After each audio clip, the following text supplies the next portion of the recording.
Hey guys, so today I'm going to show you guys how I set up some boards. A friend of mine wanted me to set up a cruiser for him, and I thought this would be a good opportunity to show you my techniques. I know it's one of those videos, but watching these techniques are kind of cool because you might learn something new to set up your next board. Right, so I'm going to be setting up this Black Label deck. One of the Jake Reuter decks, pretty cool. Honestly, seeing it, I wish I could ride it, but it's going to be pretty cool for someone else to ride it.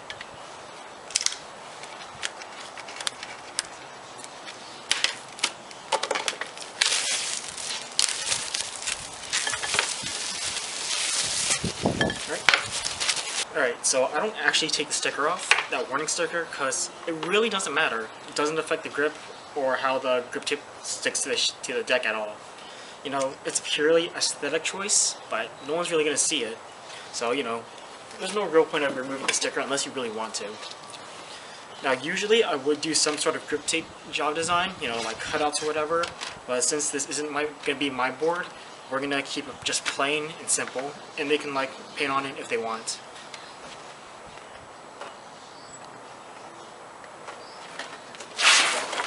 And I make sure to keep the backing, because I'm going to use this after I apply the grip tape.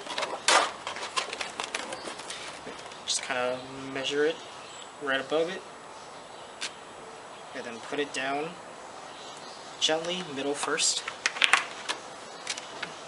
Press down with my hands, and just try to get those air bubbles off. And if there's like a little fold on the tail or nose here, I just rip off the Mob grip tape.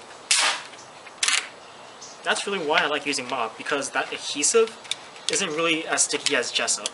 And if you mess up, you can just yank it off really fast and just restart. But with Jessup, you need to have that thing stuck on correctly in the first time. Mob also comes with those perforated bubbles, so air bubbles are a huge concern. And I know it sounds like I'm advertising for Mob. I'm not. Gotta disclose that.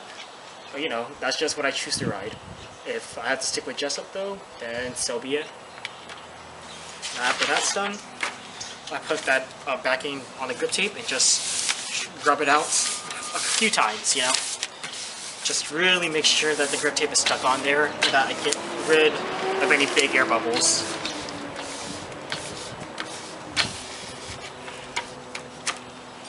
Make sure you want to get where the pockets of the deck are too.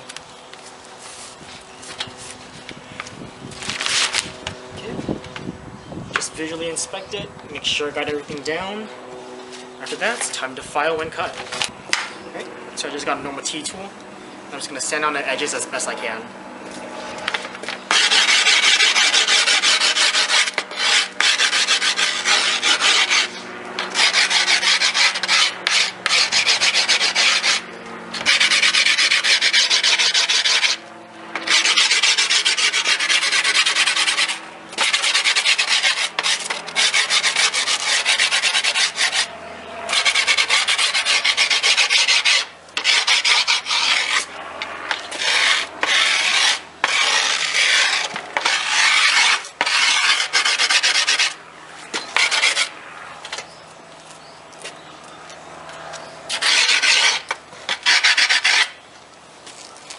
Now after I file it down, I go over it a few more times just to really wear down that sandpaper that's on there, so cutting it is a lot easier. So after I do that, I'm just going to peel up the edges just a little bit. So that way, if you don't peel up the edges and you try to cut it, your cut's not going to be clean. Next, what I'm going to do, I'm just going to cut a little slit onto my side of the grip tape. Just a very little one. Alright, so usually I just use a dedicated razor blade, but I'm going to use a box cutter razor blade because that's all I have right now. So anyways, the way I cut the grip is that I put the blade perpendicular to the board, and I put as much pressure as I can onto the blade so it gives that nice clean cut without cutting into the wood. So let's go ahead and do that right now. So I'm going to start from where I made that slit and just continue onward.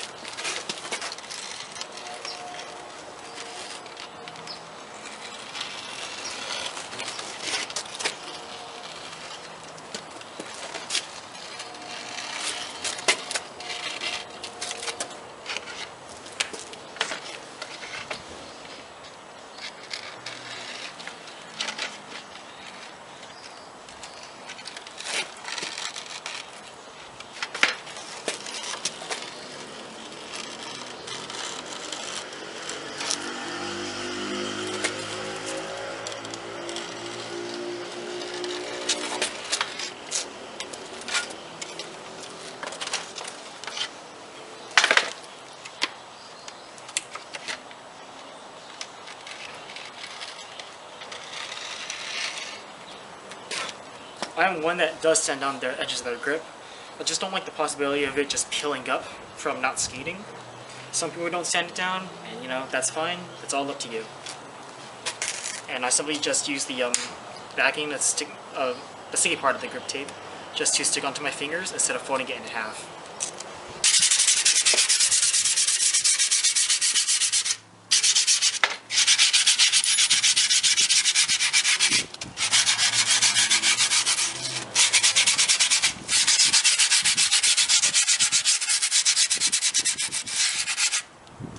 And if you feel like that sanding's not enough, you know, use the rest of your grip tape.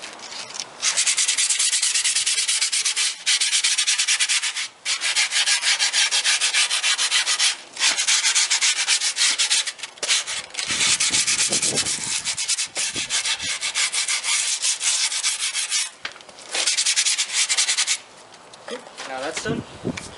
I just tap the board on the edges onto the table to get rid of that dust, just like this.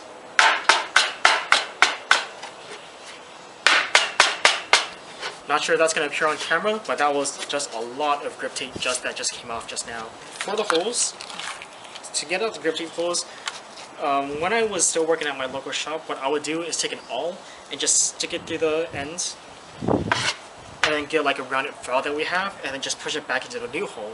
And it was clean, very professional. I don't have access to that stuff anymore, so I just need to do it this way. Now what I do, I just get my hardware, put it into the bolt holes, then after that, I just smack it down with the base plate of my truck.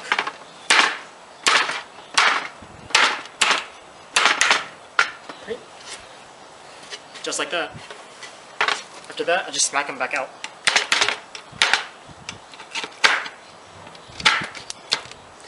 So it's not the most elegant way, but it is a way that works. And I don't want to spend all my time trying to guess where the holes are on the top of the grip tape. Now I just go ahead and do it on the other side.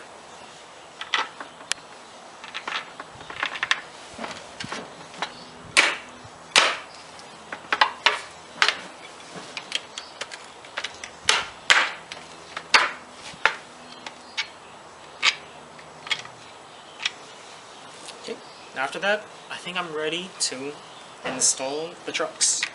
So the hardware that I have, it comes with 2 blue ones and 8 black ones.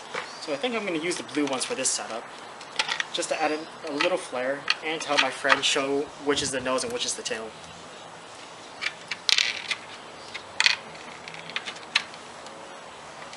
Just like that.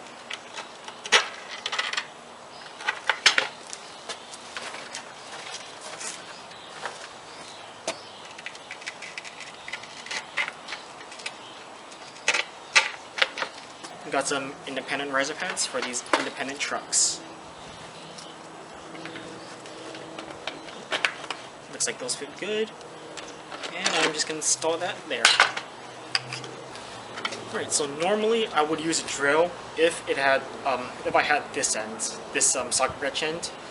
I believe it's 3/16 or 9/16 socket wrench. I forget. I do need to look that up. It should be 3/16? I'm not sure.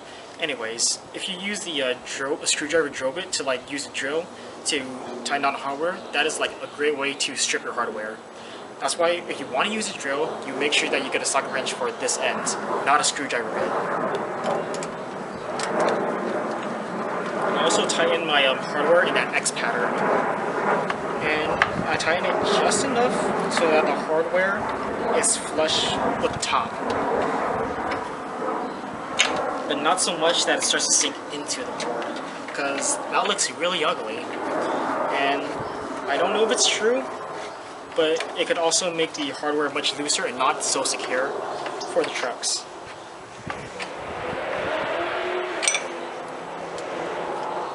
Another thing too is why I turn with the T-tool instead of the screwdriver is I have way more control over it, and I can just get the hardware to sink exactly how I want it to.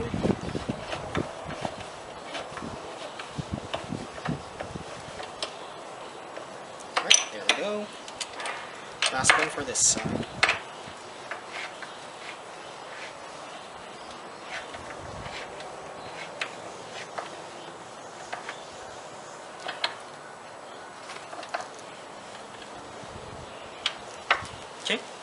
Got one side done, and let's do the other.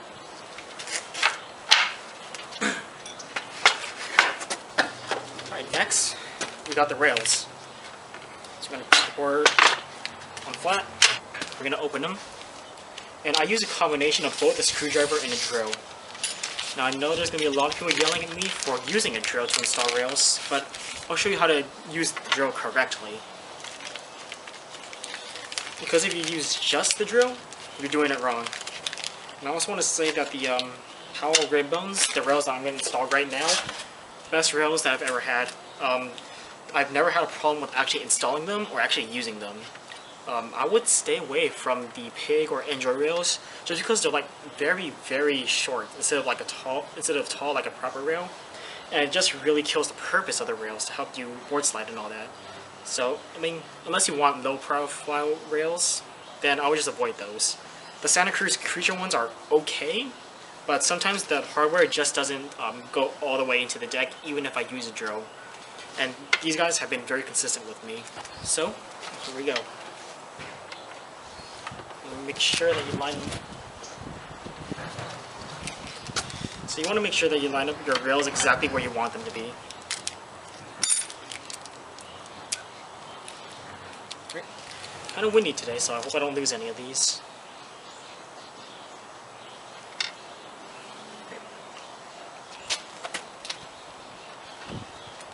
Let's see.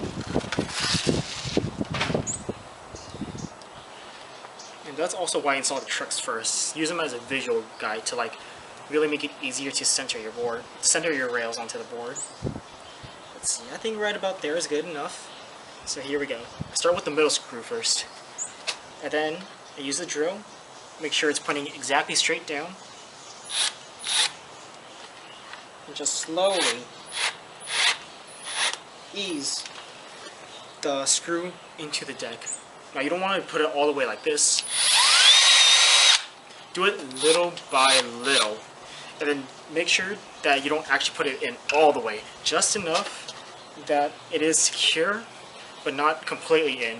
Otherwise you will strip the deck, and that hole becomes huge, and the hardware for the rails don't stay secure. Then you will have to re-drill them, or put the rails in a different place, and you got ugly holes in your rails. Now for the next one, it's going to be on the outer two. That's why I like to install the rails for the screws in order. Make sure that it's properly set in place, and then put the middle one, these two middle ones in for extra security.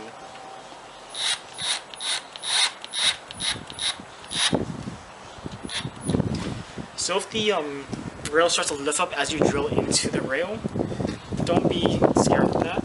That is normal. Just keep going with it, you know, and don't try to rush it. Take your time.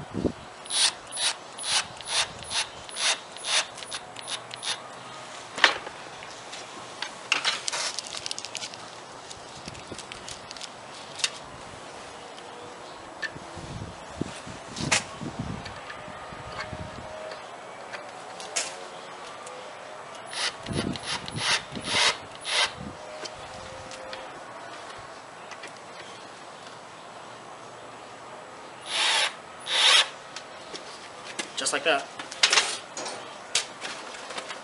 Then you take your screwdriver and you screw the and then you just screw your hardware in. Make sure that it's just tight as it can be. If it doesn't go any further, then it's been screwed in all the way. But if it goes any further, just keep screwing it down with the screwdriver until it can't go anymore. Okay. That is nice and secure. Now it's time for the other side. I just flip the board over and do it the exact same way. Now we got tried and true Bones Red's bearings. So I do wish Bones does come with spacers, you know. Bronson does come with spacers, but unfortunately they also put shields on both sides of the bearings, so it's hard to tell which is which. And yes, bearings do have a front and back. You want to make sure that the steel balls are facing out, while you're in a race or your cage is facing towards the truck. Otherwise, if you face it the other way, the cage can break easily.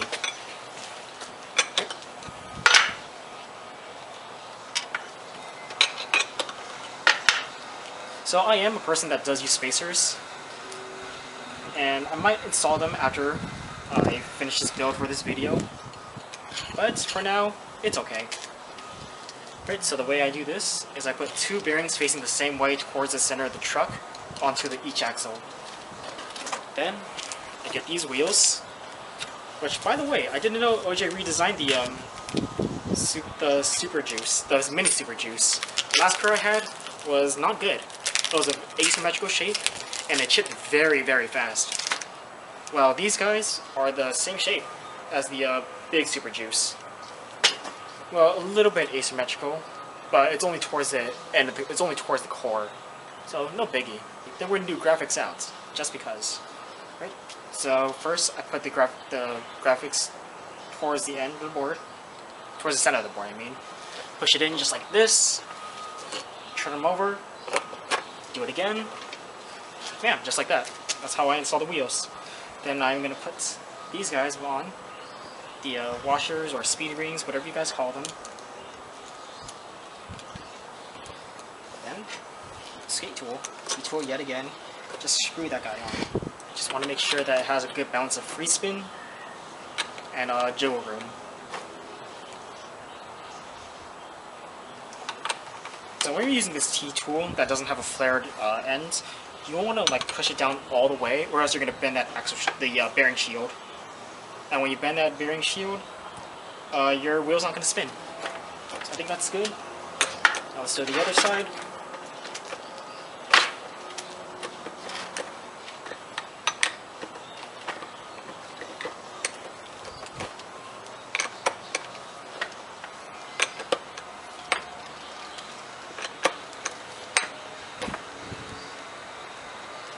Cool.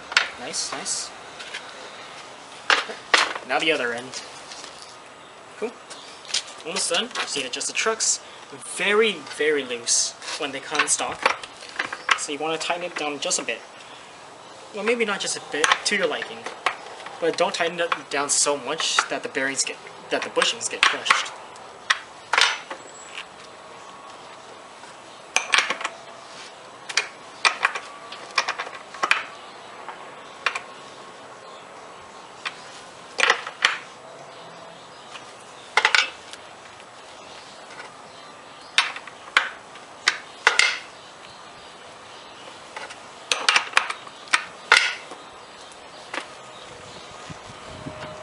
Alright, there we go. Good looking board. Yeah. Really wish this was my board, you know? I may move to 875 just because of this. Man. You know? Yeah, hopefully my friend enjoys it. But anyways, thanks for watching this video, guys. I know it's kind of a long one, and usually my board setups do take faster, but not when I'm talking to the camera, you know? Anyways, you guys have a happy new year, and I hope you guys find yourselves well.